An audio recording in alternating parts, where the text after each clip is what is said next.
Hello, this is Johnny Cycles with CyclesGaming.com, bringing you another edition of Dragons in Modern. This month's edition, we're looking to turn some Planeswalkers into dragons using Sarkhan the Masterless. We have another awkward hand here with Urza Saga land, 2/1 drops we can't cast on turn 1. Oh man, this hand is really good if we can just draw a land. So I think I'm going to keep. We're on the play. We're on the draw. So we're going to keep it. Hopefully we'll find a land with this Elegant Parlor. Or just draw one. Draw an untapped land would be great. Because we have a nice aggressive start backed up with both Urza Saga and Gideon of the Trials. And if we make some land drops, we'll end up with quite a nice curve. See what our opponent's up to. Tired of mulliganing too, but looks like more Rakdos, more black, more Thought Seizes, or okay, well maybe this is Yawgmoth, or just Jund. Ooh, okay. Graveyard shenanigans. I love it. And we did draw a land. So we can go ahead and do... So this Stitcher Supplier, they wanted to die. So I'm not sure. I think we want to set up our next turn.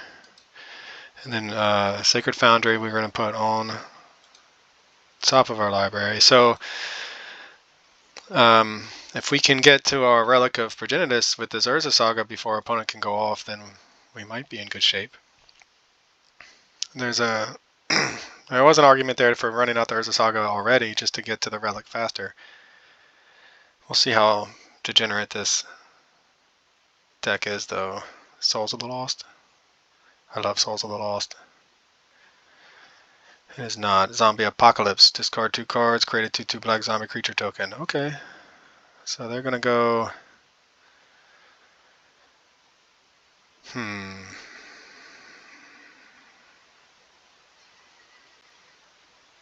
They're just discarding. So what do we really want? Do we want to go ahead and run out this Urza Saga? So we run it out there next turn, and we play, let's say, we could just dash in this Ragavan. I think that's what we're going to do. If our computer will catch up. This gives us a Relic Progenitus a little bit early. We'll dash in the Ragavan to get a treasure token.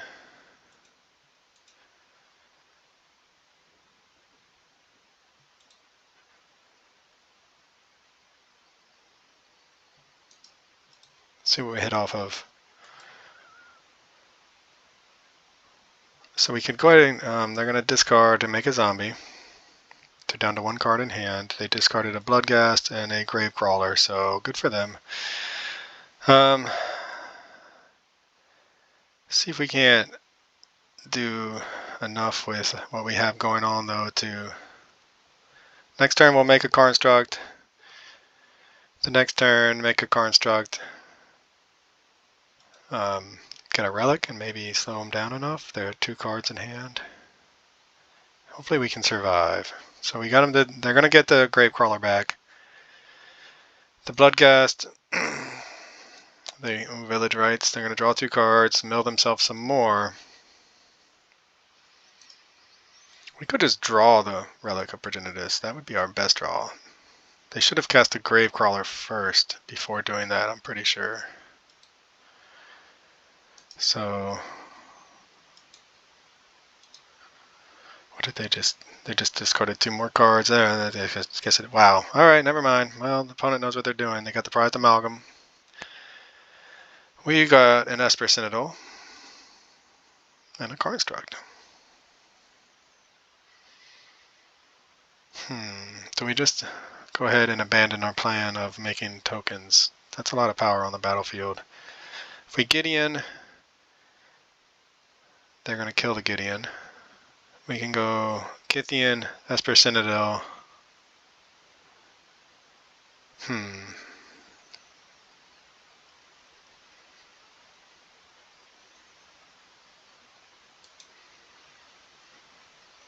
Yeah, I think it was a mistake not to play the Urza Saga on turn 1 in hindsight, right? But it still might they're doing so much at instant speed that it may not have mattered.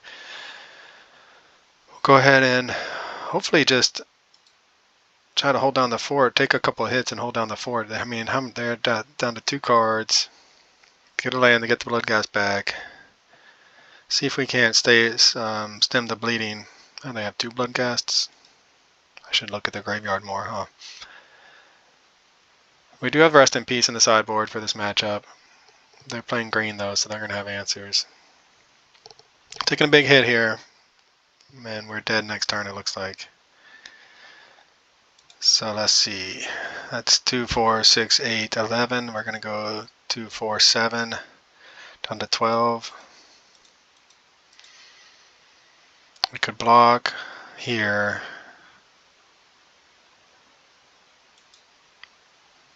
I think we're going to keep it alive. We have the Esper Sentinel that can grow our Constructs. We have the Gideon that we can kind of throw under the bus, and then we can start pumping out Constructs. If we survive, pump out Constructs with this Karn Sign of Urza. It's our last card of Fatal Push. Oh man, Goblin Bombardment. Alright. Wow, opponent's got it all. Their deck is really humming right now. I mean, this relic isn't even going to matter, given that we are struggling just to make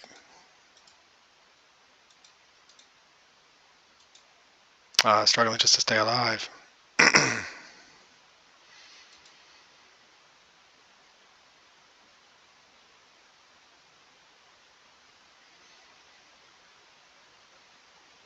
I mean, they can instant speed sack. Yep, that's what they're going to do. We're going to go get a relic. But it's just so little. It's too little too late, really. We're down to 3 mana. We can shock, go to 10 and take 3, 4, 5, 6, 7, and then they sack all 3 of their creatures. And kill us dead. We can take 3, 4, 5, 6, 7. And go to 5.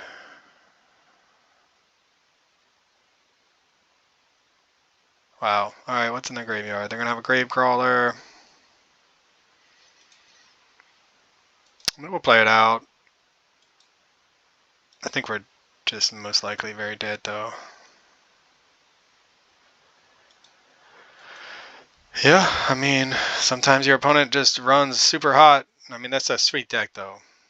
I like their deck. I mean, hopefully it folds to some Rest in Pieces that we're going to put in from our sideboard.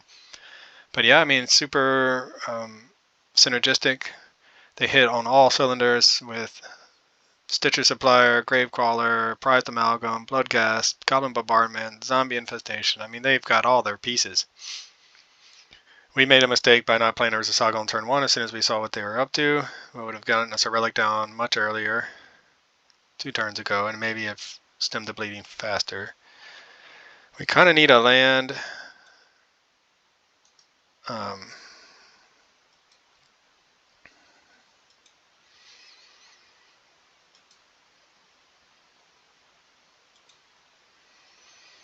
An untapped land here.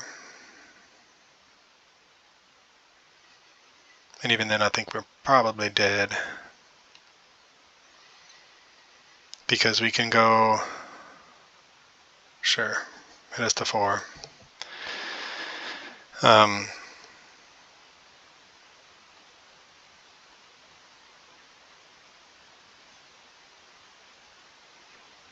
Hit us to 3. Hit us to 2. Hit us to 1.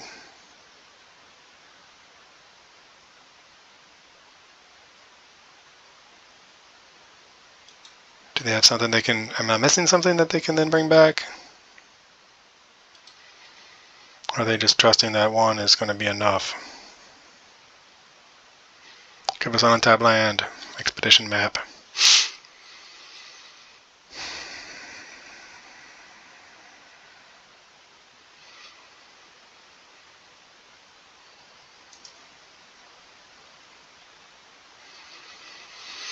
So we can exile all graveyards and draw a card and hope to hit an untapped land. This Goblin Bombardment, though, is like any creature they draw is going to kill us.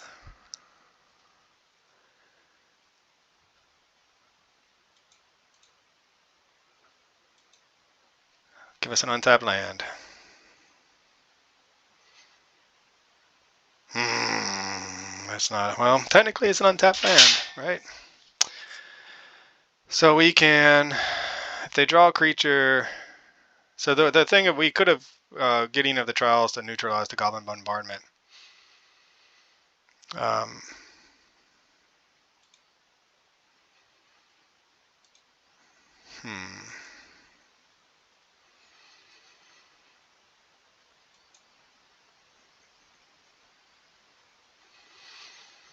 think we're just dead to, we're basically dead to anything that they cast, any creature they cast. So we're really hoping that they whiff hard.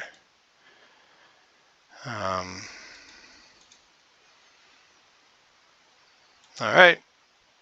This is the game. They put us to 1. I don't know why. They should have saved their creatures for at least attack. Maybe they know what they're drawing. I don't know. But any creature and we're dead.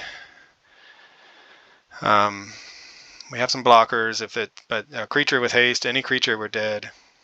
Yeah, and we're dead. Yeah, we really needed to have that untapped land in order to cast Gideon and crack the relic. So hitting the Arid Mesa, man, what a backbreaker. And our opponent, though, I think got a little too eager with sacking their entire board to ping us for 1. They should have waited. I think that was a misplay on their part. Okay, well, let's go on to game 2. Rest in pieces. To see if a non-token creature would enter the battlefield and it wasn't cast, exile it instead. Bring in all of this. Take out Sarkhan. We have not been able to. Do we want the Wrath of Gods? Perhaps. Just go all in on the removal plan. Go down to Karns. Go down. Pithy Needle could be good. Relic. Go down an Expedition map. And go down.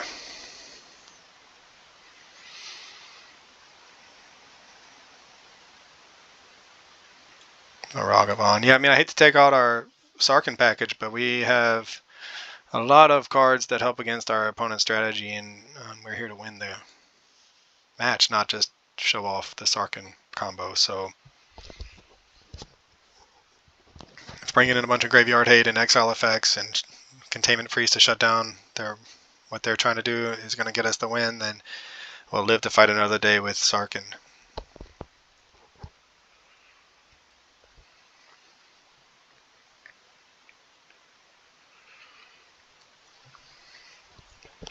I mean, our opponent didn't know it, but we had the.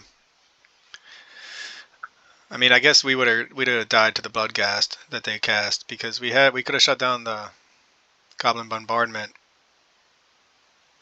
and then they drew the perfect card. Though they drew a hasty threat, so they were going to beat us either way, either via Goblin Bombardment or via hasty attacks. We have the tools to fight this strategy. Heavy on the graveyard. We just really need we really want to see our Rest in Peace in our opening hand. And not get Thought Seized. I imagine our opponent's going to be bringing in some Thought Seizes if they have them in their sideboard. This feels like okay, well, this is what we wanted to see. This feels like a winnable match for us. Keep it. And we're seeing our graveyard hate in from our sideboard in our opening 7. What more can we ask for? Now, we don't have any way to protect our hand from hand disruption, or if they play Boseiju for whatever reason. So let's go ahead and set up for our next draw. That's a good one. I'll put that on top. That can maybe be disruptive a little bit. And it just gives us another thing to do with our mana. Do we dodge hand disruption? Let's find out. If I was them, I would have sideboarded, or I would have mulliganed for the hand disruption, but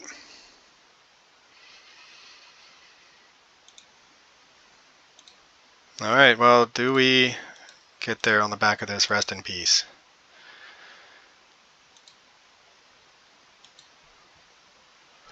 So next turn we can Gideon, nerf one of their threats.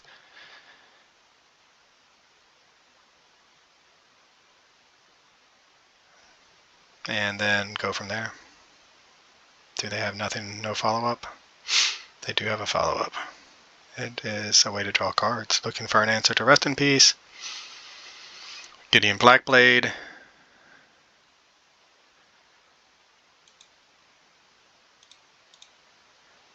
Go ahead and get a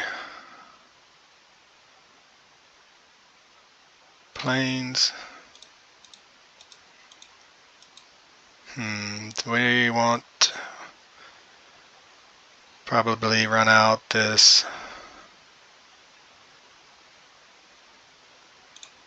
Gideon of the Trials. We really want to keep it alive, so we're going to not risk it dying to a bolt. Our opponent is probably not playing that much removal. That's not the type of deck they are, but you never know what they bring in from their sideboard. Okay, rest in peace. Opponent seems to be perhaps stuck on, we'll see. Too early to say stuck on mana or not. Another Gravecrawler. We get the Gideon. Gravecrawler can't block. So we're just going to go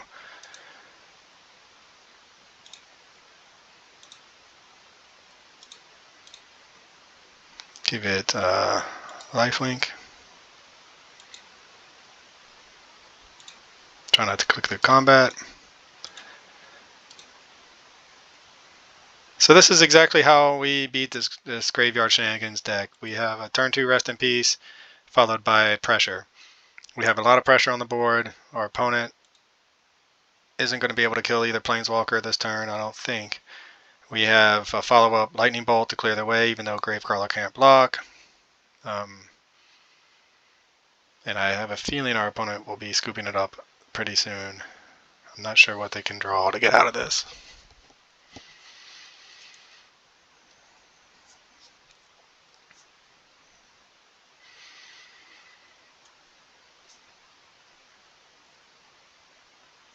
Okay. Sack their own Gravecrawler to draw some cards to try to make a land drop. And then they're discarding. So yeah, poor opponent missing lands like whoa. Kept the one lander. Probably had some pretty sweet synergies with the card draw and whatnot. And we were able to just stick this Rest in Peace and then it's been game over from there.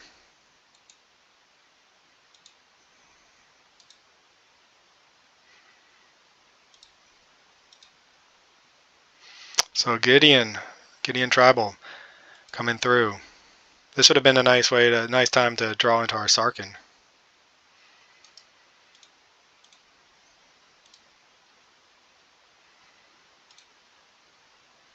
Opponent goes to 5.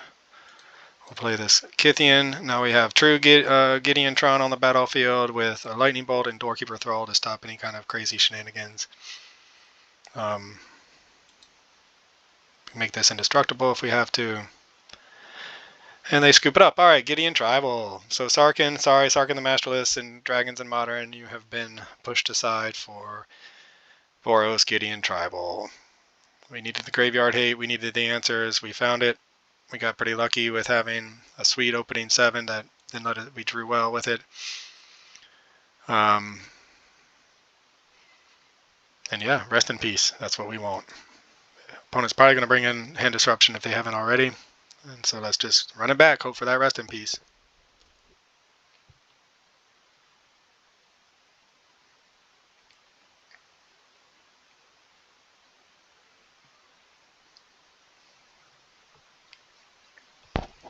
Yeah, in game 1, thinking back on that, you normally, unless you're playing Amulet Titan or as I play at Amulet Dinos, you don't want to play Urza Saga on turn 1. But when we saw the graveyard shenanigans, I think that should have changed our We should have gone against what we normally do and immediately played Urza Saga on turn 1. We didn't have a turn 1 play anyway. I was hoping that we could advance our board and survive long enough to get rid of their graveyard. And it's still possible with the relic that our opponent could have played around it in a way that they kept a pretty good board of pressure. Okay, this is another beautiful hand. Let's hope for no hand disruption. We're on the draw though, so they have 2 turns to find a Thoughtseize. They mauled to 6. So we were hoping to like manage the board with what we had in our hand and hope our opponent didn't go off too fast, but they did. And then also, even with the relic out on turn 3, they could have played around. It's possible they would have played around it or could have played around it. Stitcher Supplier. Bloodghast and a Bloodghast. That is bad for us. Oh, that was the worst possible. We have the answers for this. We have the answers, but we do not have a way to...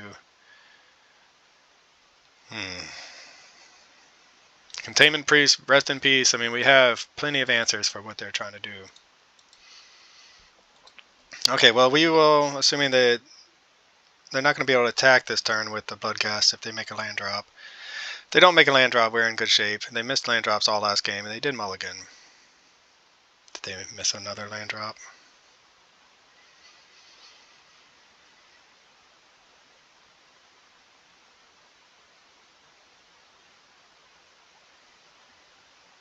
They're digging for those lands. They milled 2 of them. And there's a land. Okay, so they found their second land, or they had it the whole time, who knows. We're still going to run out this rest in peace. Assuming they don't Thoughtseize it from us. With the rest in peace out, unless they have a Boseiju, we should be in good shape to stop what they're up to.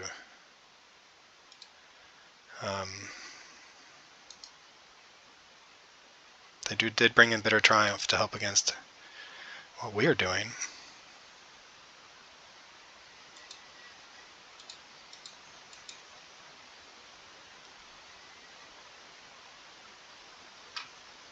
So they found their land just in time to be able to... They can't even block with these Bloodghasts. Alright, well, we're going to hold down the fort, and we'll trade for now. We have ways to interact with what they have on the board now. And if we can make it to the mid to late game, we should be able to pull away with our Planeswalkers. See if they attack. I mean, when you're this type of strategy, I think you always attack. We could take a single hit and then start making this indestructible and blocking. And just make our land drops. Maybe that's what we'll do. Is that worth it?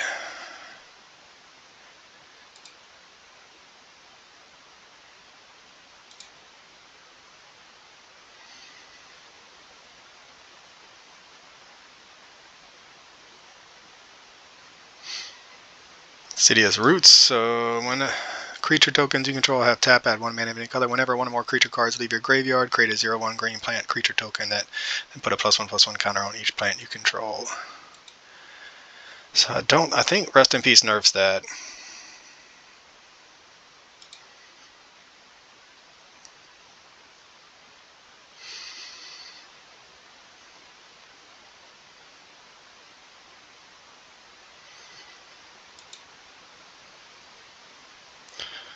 I think we're just going to hold down the fort here with this Gideon.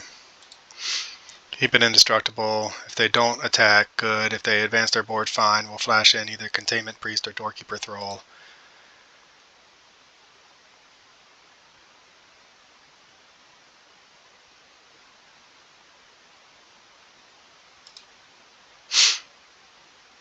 Alright.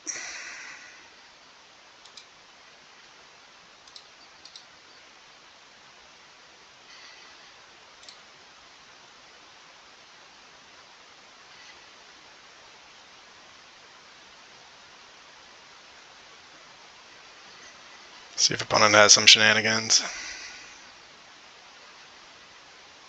Assassin's Trophy, the Rest in Peace.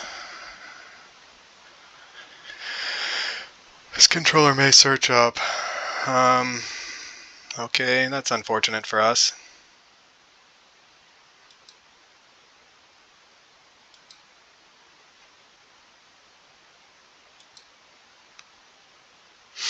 Now, if they play another land, we just get the Bloodghast back.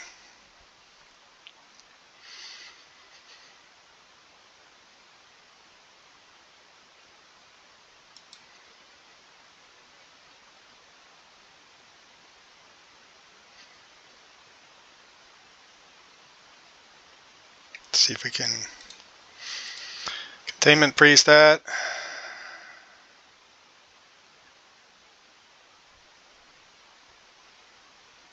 Do they have another answer? Or are they just going to get their second land drop to trigger the Bloodghast this way?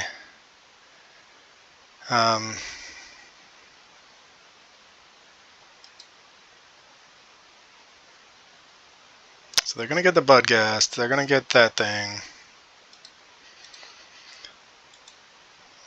We're going to do the Doorkeeper Thrall. I don't think this is going to stop anything on their front, but we'll try it. At least advance our board, play this Gideon, start swinging in. I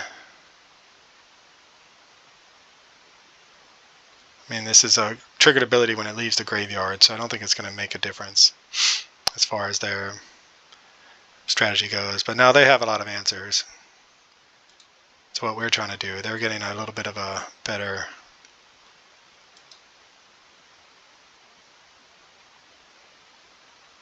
Yeah, we need... they did have the answer for the Rest in Peace, which is good for them. See if they have another kill spell or something. Looks like they might. Yeah, opponent might be... they're fighting through our hate here and are going to find ways to... Yep. Sure. It wouldn't have mattered anyway. They had the fetch land. Alright, so opponent fought through our hate. Now, they have a prized amalgam.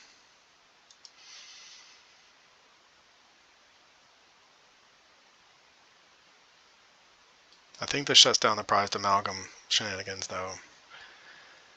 And they're at 14 and we're at 14. Okay, so they can hit for 2, 4, 5. This says whenever one or more creature cards leave your graveyard, create a 0/1 green plant creature token, then put a +1/+1 counter on each plant. Alright, so that's pretty brutal.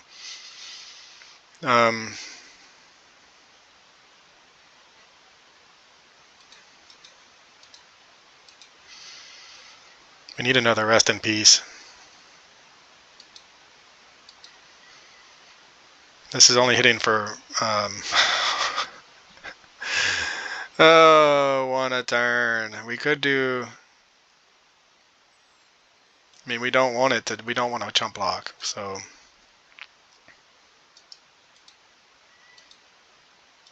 I think it's shutting... If I understand how these cards work, I'm pretty sure we're shutting down the prized amalgam from coming back with this Doorkeeper Thrall on the battlefield.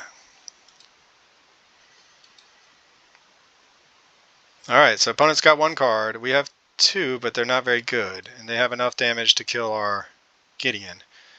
So what we will do is flash in this Doorkeeper Thrall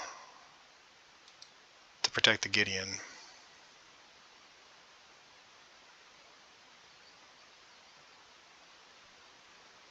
They're not even attacking Gideon. So we're going to take... They must have an answer for the Gideon. 2, 4, 5. We could do the Doorkeeper Thrall again.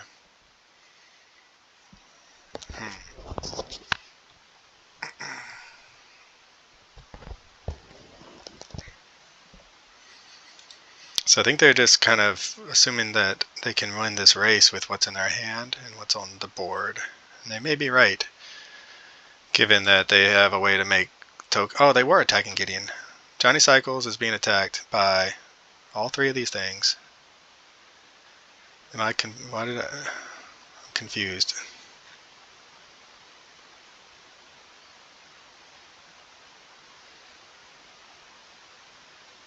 Did I misunderstand something there?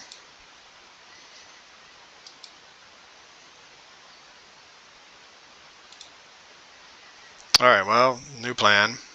See what we're drawing. Urza Saga is good. Is it fast enough, though?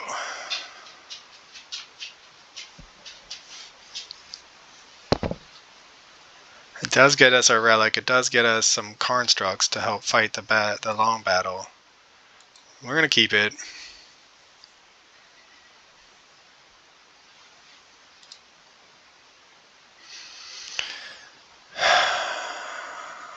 Yeah, that's really unfortunate. I don't understand where you're supposed to read where they're attacking if not there. It says Johnny Cycles is being attacked. Am I just totally confused by something? Is there something obvious going on that I'm missing? I mean, we should have attacked with one, but these doorkeeper thralls are holding down the fort against the prized amalgam, I'm pretty sure. So then that's shutting down the insidious roots. So we're really in this long game of, can we win this with the Urza Saga?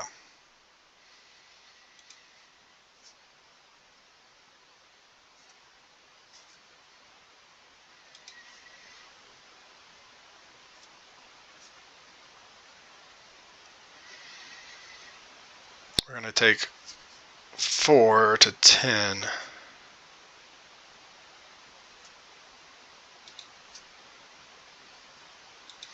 think we just take it and hope to draw something good here.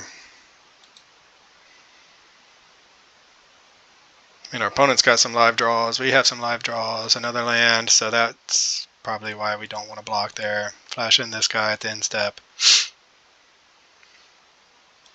Draw something good, please. No land. Something good. Gideon of the Trials. That is something good.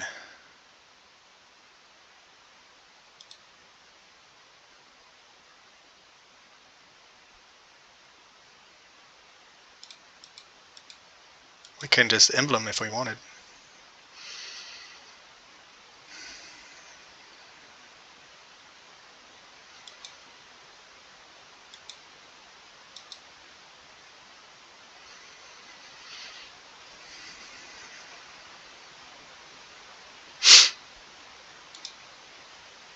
Alright, so we have nerfed one of these.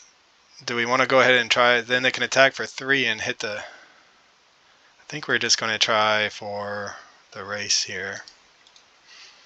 Should have attacked last turn, but... Swing in, put our opponent to 10. Make us, if we have to, make a construct to keep the Gideon alive, but I don't even know if we care that much. We do care, of course, but our route to victory might be through just big sagas. We can go ahead and do, assuming our opponent doesn't do much of anything, we can make token, Urza Saga token into their turn. We can then make another Urza Saga token and go get a expedition map, go get another Urza Saga, and just start looping them.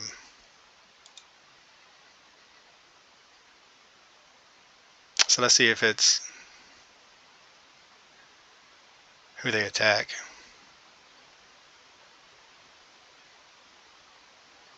I wonder what our opponent has in their hand. Okay, yeah, it says now it's being attacked by those two things. And okay. We'll let it happen. Next turn we should have a 3-3. We can get a Shadow Spear.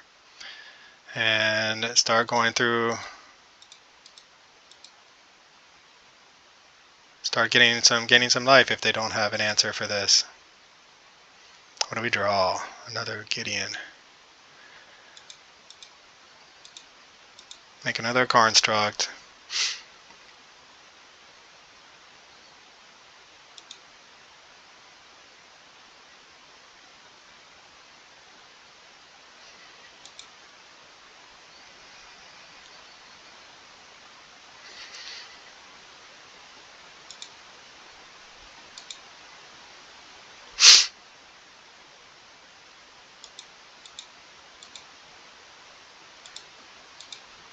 Attack for 10. See if our opponent has anything they can do. They have 2 cards in hand. Do they have an answer?